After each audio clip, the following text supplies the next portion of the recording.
Welcome to F star YouTube channel. Student, आज जो हमारा टॉपिक है वो बहुत ही इंपॉर्टेंट टॉपिक है, व्हीटस्टोन ब्रिज। ये अक्सर लॉन्ग क्वेश्चन के तौर पे जो बोर्ड में पूछा जाता है। इसकी डेरिवेशन बहुत ही आसान है अगर हम इसको समझ के करेंगे। हमारे पास टोटल 2 इक्वेशन होगी जिसको सॉल्व करके हम लोगों ने आंसर निकालना है। ये कोई बहुत लेंथी लॉन्ग क्वेश्चन नहीं है, बहुत आसान क्वेश्चन है, सिर्फ इसको समझ लीजिएगा। लास्ट टाइम बच्चों हमने लेक्चर जो पढ़ा था वो पढ़ा था केसीएल एंड केवीएल, यानी किरचॉफ लॉज हम लोगों ने पढ़े थे।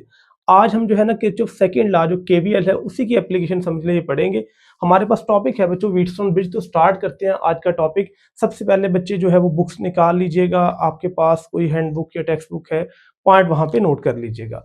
टॉपिक है आज का व्हीटस्टोन ब्रिज। बच्चे जो व्हीटस्टोन ब्रिज है ना, ये क्या काम करता है? ये किसी भी जगह, लेट्स सपोज आपने अननोन रेजिस्टेंस मालूम करनी है तो उसकी वैल्यू निकालने में इस्तेमाल होगी। जैसे सपोज कीजिएगा ये मैंने एक सर्किट बनाया है, यहाँ पे R1, R2, R3 और R4 4 रजिस्टर लगी हैं और दरमियान में मैंने गिलवानोमीटर लगाया हुआ है।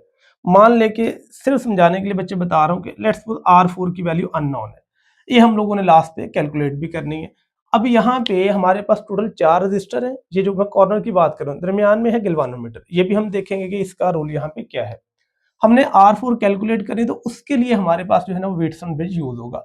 अब ये व्हीटस्टोन ब्रिज की जो इक्वेशन है ना, R1 over R2 is equal to R3 over R4 है, तो ये R1 ओवर R2 बराबर आएगा R3 ओवर R4 के। ये भी हम लोगों ने कैलकुलेट करनी है। तो यहाँ डिफाइन लिखी है, basic electrical circuit which is used to measure the value of unknown resistance. जो कि अननोन रेजिस्टेंस की वैल्यू कैलकुलेट करेगा उसका नाम बच्चे हमारे पास आता है व्हीटस्टोन ब्रिज। तो स्टार्ट करते हैं टॉपिक। सबसे पहले मैं ये सर्किट आपको समझा दूं। बच्चे यहाँ पे एक बैटरी लगी है जिसमें से करंट फ्लो करेगा और ये करंट इस पूरे सर्किट में से फ्लो करके जाएगा। साथ एक स्विच लगा है, अगर हम यहाँ से स्विच को ऑन कर दें तो ये करंट फ्लो करेगा। अच्छा, जो करंट है ना यहाँ से जाएगा, इसके बाद यहाँ जाने के बाद 2 रास्ते हैं, या R2 में से निकल जाएगा या R4 में से। लेकिन हम लोगों ने जो है वो ब्रांच करंट की बजाय ना हमने पूरे लूप का करंट समझना। फर्ज कीजिएगा ये एक पूरा लूप बन रहा है, ए बी डी और ए। दूसरा लूप बन रहा है बी सी डी और बी। थर्ड ये भी बन रहा है आउटर लूप, ये बाहर वाला सी डी ए, और ये स्विच और बैटरी होता है, ये लूप है। तो यहाँ पे टोटल 3 लूप बनेंगे। इन तीनों को हम लोगों ने डिस्कस करना है। मान ले बच्चे ये जो लूप है ना, ये मेरे पास है लूप 1। इसका जो करंट है ना, जो डायरेक्शन इस करंट की हमने सपोज करनी है, सेम बच्चे यहाँ पे भी डायरेक्शन सपोज करेंगे। ये मैंने एंटी क्लॉकवाइज रखा तो ये भी एंटी क्लॉकवाइज है। अच्छा, बैटरी पॉजिटिव है तो यहाँ पे ये आउटर करंट है बच्चे लूप में से, ये भी I3 करंट आएगा। ये लूप का करंट I1, इस लूप का करंट बच्चे I2 आएगा, और इस लूप का जो आउटर वाले का करंट आएगा I3 आएगा। तो ये मेरे पास डायग्राम थी, पहले इसको आपने ऐसे लेबल करके समझ लेना। अब यहाँ पे थोड़ा सा समझिएगा कि लूप कैसे डिस्कस हुआ, A B D और A। तो यहाँ मैंने पहला जो लूप बनाया वो यही बनाया है, A B D और A। दूसरा लूप आ रहा है B C D और B। तो यहाँ जो है वो सेकेंड लूप बनेगा। इस लूप में से करंट I1 है, इस लूप में करंट I2 है। तो यहाँ मैंने लूप B C D और B लिख लिया। अब जो यहाँ पे समझिएगा कि लूप 1 जो है, या ये A B D और A वाला, इसमें टोटल 3 रजिस्टर है। कौन कौन सी? R1, ये गिलवानोमीटर है। गिलवानोमीटर की जो बच्ची रेजिस्टेंस है ना, वो आती है RG के बराबर, और यहाँ पे रजिस्टर R3 है। यानी इस टोटल के अंदर ना, लूप के अंदर 3 रजिस्टर आएंगे, तो यहाँ पे तीनों का अलग अलग पोटेंशियल डिफरेंस आएगा। तो यहाँ पोटेंशियल डिफरेंस आएगा क्रॉस R1, फिर आएगा क्रॉस RG गिलवानोमीटर की रेजिस्टेंस, फिर आएगा क्रॉस R3। तो यहाँ पे आया पहला R1, दूसरा आएगा RG और तीसरा आएगा R3। तो टोटल 3 रजिस्टर है, तो यहाँ पे तीनों का पोटेंशियल अलग अलग निकालेंगे। सेम इसी तरह ही दूसरे लूप के अंदर R2 आएगी, RG आएगी और R4 आएगी, और वो तीनों मैंने वहां पे लिख दी है। यानी हमने तीनों का पोटेंशियल निकाल ये बेसिक हमारे पास पॉइंट आता है। अब जो यहाँ पे एक पॉइंट समझिएगा, अगर मैं बात करता हूँ R1 की, वैसे तो रजिस्टर में से वोल्टेज का फार्मूला था V is equal to IR, simple सा फार्मूला है।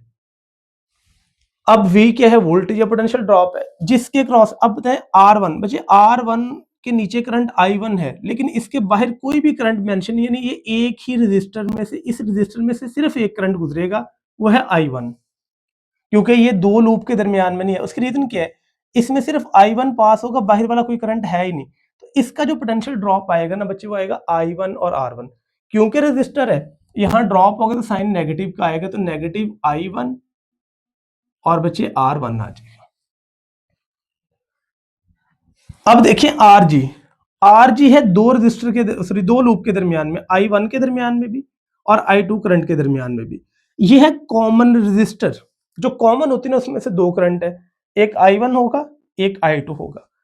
अब हमने जब इसमें से पोटेंशियल निकालना तो बच्चे हमने ये देखना है कि हम पहले किस लूप को देख रहे हैं। अभी हम देख रहे हैं ए बी डी ए, तो इस वाले करंट में से दूसरा करंट माइनस होगा, यानी अगर हम इस लूप को प्रेफर करें I1 माइनस I2 आएगा, तो यहां फॉर्मूला बनेगा minus I1 minus I2 into आर। ये पॉइंट बच्चे बहुत ही इंपॉर्टेंट पॉइंट है, दोबारा सुन ले। दो करंट गुजरेंगे तो दोनों को हम माइनस करना है, लेकिन जिस लूप को देख रहे हैं उसमें से दूसरा माइनस कर दें, तो I1 में से माइनस हुआ I2। अब R3 पे आते हैं, इधर I1 है नीचे I3 है और ये रजिस्टर है R3, तो यहाँ पे भी I इंटू आर आएगा, लेकिन रजिस्टर है तो साइन कौन सा आएगा, नेगेटिव का, इंटू I1 ये current minus I3 into R3। तो ये बच्चे तीन रजिस्टर का पोटेंशियल ड्रॉप ऐसे लिखना है, पहले R1 का लिखा, फिर RG का लिखा और फिर R3 का। अगर कोई चीज कॉमन है तो उसमें से दो करंट माइनस होंगे, I1 में से दूसरा माइनस होगा, I1 में से दूसरा माइनस होगा। सेम मेथड आप यहां अप्लाई करेंगे। अब देखते हैं R2। बच्चे R2 की बात स्टार्ट करते हैं।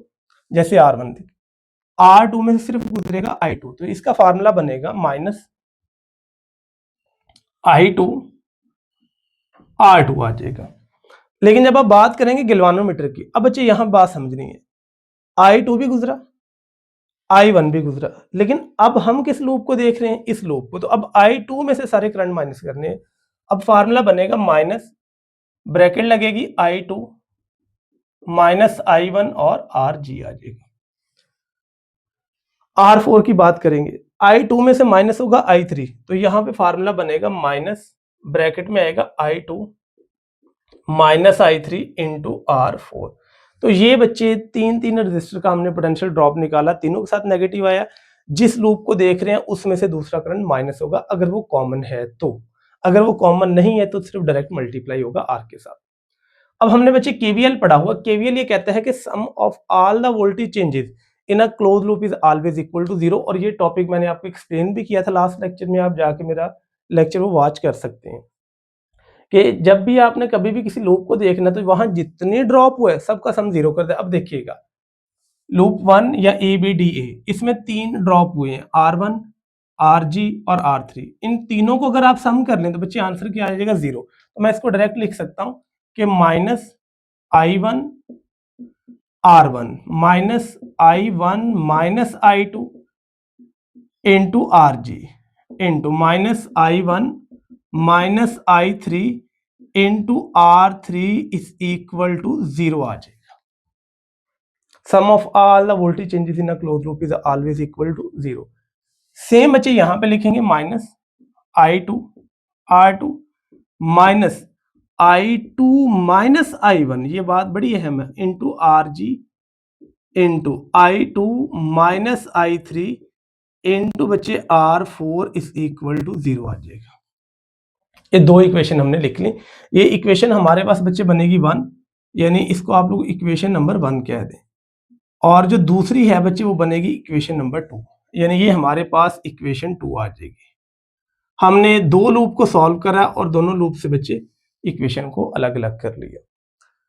इसके बाद बच्चे यहाँ पे देखिए, अब इस गिलवानोमीटर में से दो करंट गुजरे, I1 भी और I2 भी, दोनों का डिफरेंस जो होगा वो इस पे शो होगा। अगर फर्ज कीजिएगा I1 बड़ा है I2 से तो I1 माइनस I2, अगर I2 बड़ा है I1 से तो I2 माइनस I1।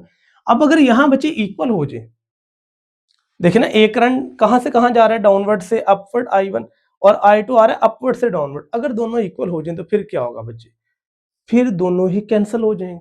I1 की वैल्यू भी 10, I2 की भी 10, तो मुझे बताएं 10 माइनस 10 तो बच्चों क्या हो जाएगा, जीरो। तो ये तो खत्म हो जाएगा।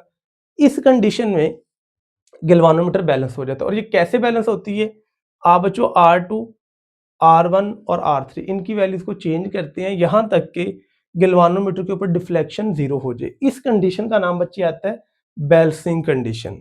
तो ये कब बच्चे अचीव होगी, जब गिलवानोमीटर के ऊपर नेट करंट जीरो आ जाए, यानी गिलवानोमीटर का करंट जीरो शो। और ये कब होगा, जब I1 बच्चों बराबर किसकी हो जाएगा, I2 के, क्योंकि I1 माइनस I2 दोनों का आंसर 0 आना चाहिए। और ये तभी आएगा बच्चे जब आप लोग क्या कहेंगे कि दोनों इक्वल हैं। अगर नीचे वाला भी 10 ऊपर वाला भी 10 तो 10 माइनस 10 कितना हो जाएगा बच्चे, 0 हो जाएगा। इस केस में गैल्वेनोमीटर का करंट 0 होगा। तो बच्चे हम यहाँ पे लिख सकते हैं I1 बराबर I2 में, इसको और आसान करने लगा हूं, सुनिएगा I1 बराबर I2 और ये सिंपल I के बराबर आ जाएगा। ये ज्यादा आसान है।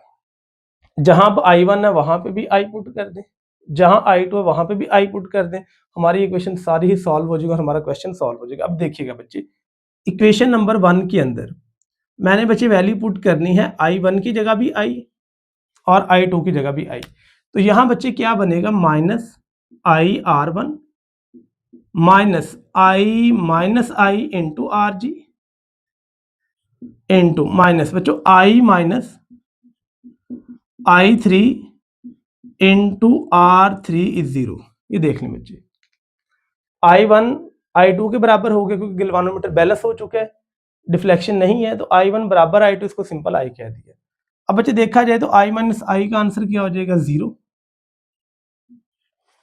तो ये कंडीशन बनेगी minus IR1 minus I minus I3 into R3 is equal to 0 आ जाएगा। ये नेगेटिव है, उस साइड पे जाके पॉजिटिव है, तो वैल्यू आएगी minus IR1 is equal to I minus I3 into R3। इसको बच्चे नाम देने की इक्वेशन नंबर 3 का। उम्मीद करता हूं यहां तक सारी चीजें समझ आ गई होंगी। बच्चे देखिए इक्वेशन 1 में सिर्फ वैल्यू पुट की। अब सेम देखिएगा, हम लोगों ने यही काम करना है बच्चे इक्वेशन नंबर 2 के लिए भी। जहां जहां I1 और I2 है वहां वहां हम वैल्यू रिप्लेस कर देंगे। अब देखिएगा डायरेक्ट यहां बनेगा माइनस IR2 माइनस I और I कितना हो जाएगा, 0, और यहाँ I माइनस I3, तो ये वैल्यू ऐसे आ जाएगी minus IR2 minus I minus I into R G बच्चे minus I minus I3 into R4 is equal to 0 आ जाएगी बच्चे। ये वाली वैल्यू कैंसिल हो जाएगी। बड़े ध्यान समझने वाली बात है, इसे मैं ऐसा ऐसा बता के साथ साथ समझा रहा हूं। अब देखिएगा बच्चों यहां से क्या बनेगा, minus IR2 minus I minus I3 into R4 is equal to 0। तो वैल्यू बनेगी minus IR2 is equal to I minus I3 into R4, और इसको नाम दे इक्वेशन नंबर बच्चे 4 का। यहां तक हमारे पास दो इक्वेशन सॉल्व करके निकाली, इक्वेशन 3 भी और इक्वेशन, ये बच्चे स्टेप बड़ी इंपॉर्टेंट है। इक्वेशन 2 के अंदर वैल्यू पुट करके ये हासिल हुआ, इक्वेशन 1 के अंदर वैल्यू पुट करके ये हासिल हुआ। अब हमारा ये काम है, हमने दोनों को डिवाइड कर दें, यानी इक्वेशन नंबर 3 को हम डिवाइड कर देंगे इक्वेशन नंबर 4 से। बच्चे देखिएगा माइनस IR1, इस साइड पे देखिएगा I minus I3 into R3, इसको डिवाइड कर दें बच्चे आप इक्वेशन नंबर 4 से। इससे minus IR2 into I minus I3 into R4, ये दो इक्वेशन को हमने डिवाइड कर दिया। अब बच्चे देखा जाए तो नेगेटिव नेगेटिव से कैंसिल हो जाएगा, I से कैंसिल हो जाएगा, I माइनस I3 से कैंसिल हो जाएगा। बच्चे जो वैल्यू बचेगी वो बचेगी R1 over R2 is equal to R3 over R4, यानी कि हमारे पास कैंसिल करने के बाद R1 ओवर R2 यानी R1 ओवर R2 बराबर आएगा R3 ओवर R4। और ये वही वैल्यू जो हम लोगों ने यहाँ पे शुरू में कहा था कि ये फार्मूला हमने डिराइव करना, और ये तभी डिराइव होगा अगर ये बच्चे गैल्वेनोमीटर बैलेंस है। अगर ये बैलेंस नहीं है तो ये कभी भी डेरिवेशन ऐसे नहीं आएगा। इसकी रीजन क्या है, ये कैंसिलेशन ही नहीं हो पाएगी। I2 के बराबर नहीं आएगा, I1 I2 के बराबर ना आए तो ये इक्वेशन हम सॉल्व भी नहीं कर सकते। यहां तक था बच्चे ये इक्वेशन हमारे पास गैल्वेनोमीटर सॉरी व्हीटस्टोन ब्रिज की। अब इसको थोड़ा सा सॉल्व कर लेते हैं। अगर हमने बच्चे इसमें से R4 निकालना है, अब देखिएगा R4 कैसे निकलेगा। R4 बच्चों इधर डिवाइड हो रहा है, इधर आके हो जाएगा मल्टीप्लाई, तो R1 इधर मल्टीप्लाई इधर जाके आ जाएगा डिवाइड, और R2 इधर डिवाइड उधर जाके आ जाएगा मल्टीप्लाई। तो हम ये कह सकते हैं R4 इस साइड पे आ जाएगा, R1 उधर जाके डिवाइड हो जाएगा और R2 इधर आके मल्टीप्लाई हो जाएगा। तो इसको मैं ऐसे लिख सकता हूँ, R4 को जो मैंने मालूम करना है, तो ये बच्चे मेरे पास बराबर आएगा R3 over R1 multiply by R2 के बराबर आ जाएगा। तो ये बच्चे R4 की वैल्यू हम ऐसे कैलकुलेट कर सकते हैं, अगर हमें R1 भी पता है, R2 भी पता है और R3 भी। ये था स्टूडेंट आज का लेक्चर, काफ़ी इंपॉर्टेंट टॉपिक था, व्हीटस्टोन ब्रिज अक्सर पेपर में पूछा जाता है। इसको अच्छे से नोट कीजिएगा, समझिएगा, इसकी डेरिवेशन बड़े ध्यान से समझनी है, इसके पॉइंट आप लोगों ने सारे के सारे लिख लेने हैं और ये डायग्राम आप लोगों को सॉल्व करनी आनी चाहिए। इसमें से क्वेश्चन है तो बच्चे आप पूछ सकते हैं। Thank you so much for watching my YouTube channel. मज़ीद वीडियोज़ के लिए मेरे यूट्यूब चैनल देखते रहिएगा।